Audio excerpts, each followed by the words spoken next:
આપણે શું ભણવાનું છે બોલો તો?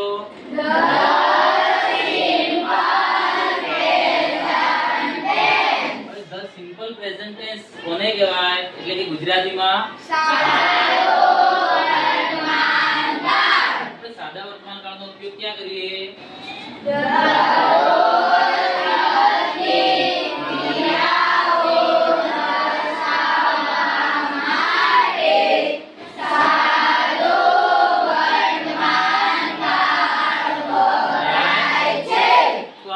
સાદા વર્તમાન કાળની અંદર વાક્યો પ્રયોગ કરતા શીખીએ. એમાં કયા પ્રકારના વાક્યો આવશે? એક તો હકાર, બીજું અને તો આપણે સૌપ્રથમ હકાર વાક્યની રચના જોઈએ. આપણે કયું વાક્ય? હકાર. હકાર વાક્યને ઇંગ્લિશમાં શું કહેવાય? પોઝિટિવ. શું કહેવાશે બોલો તો? પોઝિટિવ. હવે આપણે વાક્ય રચના શીખતા પહેલા સૌપ્રથમ તો એનું બંધારણ શીખવું પડે. શું શીખવું પડે? બંધારણ. બોલો તો આપણે બંધારણમાં પહેલા તો કર્તા વત્તા ક્રિયાપદનું વિશેષ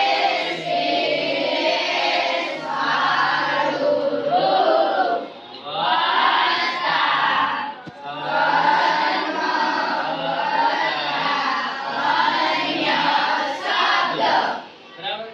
તો પછી બીજી વાક્ય રચના છે નકાર. તે બોલો તો? નકાર. જેને આપણે અંગ્રેજીમાં કહીએ છીએ કઈ? નેગેટિવ. બંધારણ પહેલા આપણે લખી દઈએ. પહેલા કર્તા વત્તા ડુ એટલે ડુ પછી આપણે શું લગાડીશું? નકાર વાક્યમાં શું લગાડીશું? એના પછી ડુ ડઝ હોય તો ક્રિયાપદનું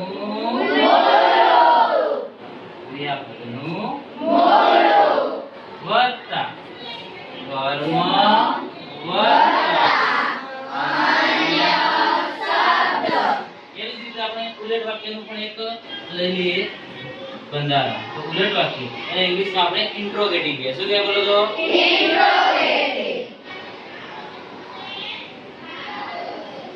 ઇન્ટ્રોગેટિવ સેન્ટેન્સ બોલો તો? ઉલટમાં વાક્ય ફેરવતી વખતે પહેલા શું લઈએ બોલો તો? પછી તરત શું લઈશું? ડુ ડઝ છે એટલા માટે ક્રિયાપદનું મૂળ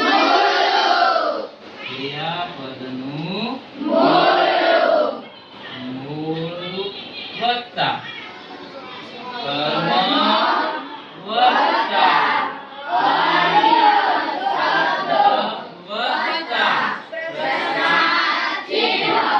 આપણે ત્રણે ત્રણ શું લખીએ? એમના બંધારણ. બોલો તો? બંધારણ. હવે આપણે એને એક એક એક્ઝામ્પલ સમજીએ. શું સમજીએ? દાખલા તરીકે એક એક્ઝામ્પલ લઈએ. He reads a book every day. જો સાદા વર્તમાન કાળમાં રેગ્યુલરલી, એવરી ડે, ડેલી એવા શબ્દો આવે તો આપણે સમજવું કે વાક્ય સાદા વર્તમાન કાળનું છે. બરાબર? તો આથી સમજણ પડી ગઈ તમને? બરાબર. આપણે એની નીચે અંડરલાઈન કરી દઈએ બંધારણની નીચે એટલે આપણને ખબર પડી જાય. આ શું થયું? એક પ્રકારનું બંધારણ. બરાબર. આના આધારે આપણે શું શીખવાનું છે બોલો તો? વાક્ય બનાવતા. શું બનાવતા? વાક્ય બનાવતા. પહેલું જ વાક્ય આપણે બનાવ્યું. He reads a book every day. તે દરરોજ પુસ્તક વાંચે છે.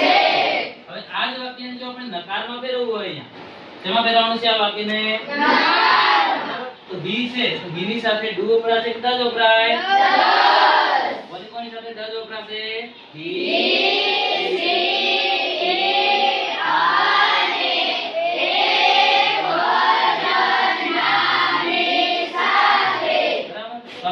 છે એટલા માટે અહીંયા એનું ઈ કરતા આવી ગયું. કરતા કોણ છે? કરતા જે ક્રિયા કરે એને શું કહેવાય? કર્તા. બરાબર. હવે ડુ ડઝ માંથી શું લઈશું બોલો તો? ડઝ. ડુ ડઝ પછી શું બનશે? એના પછી ક્રિયાપદનું મૂળ રૂપ આ રીડ્સ છે તો શું થઈ જશે? એસ છે ને કાઢી નાખવાનું. હવે કેમ કાઢી નાખવાનું? બોલો તો કારણ કે શું છે અહીંયા ડુ અને ડઝ ની હાજરીમાં ક્રિયાપદનું મૂળ રૂપ જ વપરાય છે બરાબર ઓકે કરતા હી જે ડુ ડઝ માંથી શું લીધું આપણે અહીંયા નોટ લીધું ક્રિયાપદનું મૂળ રૂપ લીધું હવે કર્મમાં શું હતું બોલો તો રીડ અ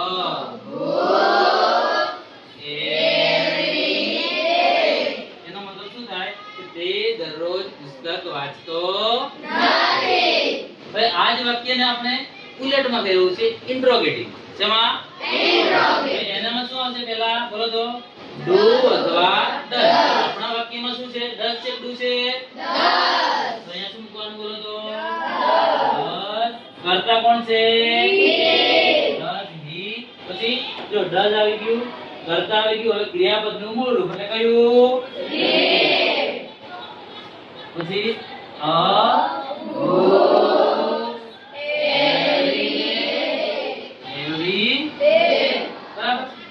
એવી જ રીતે આપણે એક બીજું એક્ઝામ્પલ લઈએ ફટાફટ જો ધે છે પદનું બહુવચન they walk in the garden every evening ચાલવા તો સાંજે જ જવાય ને ક્યારે જવાય સાંજે બરાબર જો they એટલે તેઓ walk એટલે કે ચાલવું એટલે કે તેઓ દરરોજ સાંજે બગીચામાં ચાલે છે આ કેવી ક્રિયા છે નિયમિત કેવી નિયમિત બરાબર હવે ધે છે એટલે અહીંયા એસ વપરાય નહીં બરાબર હકાર વાક્ય હોય તો કોની કોની સાથે એસ વપરાશે એક વચન હોય તો જ he she it અને એક વચન હોય તો એસ વપરાય બાકી we you they અથવા તો બહુવચન નામ હોય તો ક્રિયાપદનું મૂળ રૂપ જ વપરાય છે આટલી સમજણ પડી ગઈ આ જ વાક્યને આપણે નકારમાં ફેરવી ધે વાળું વાક્ય પહેલા શું આવશે બોલો તો પછી ડુ કે ડઝ તેની સાથે શું વપરાશે ડુ પછી બોલો તો પછી ક્રિયાપદનું મૂળ રૂપ વોક છે તો પછી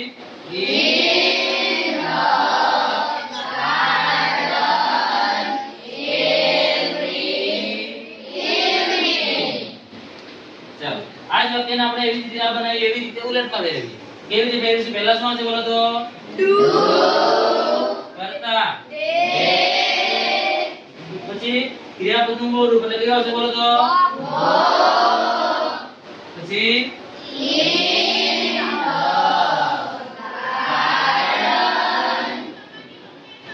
પછી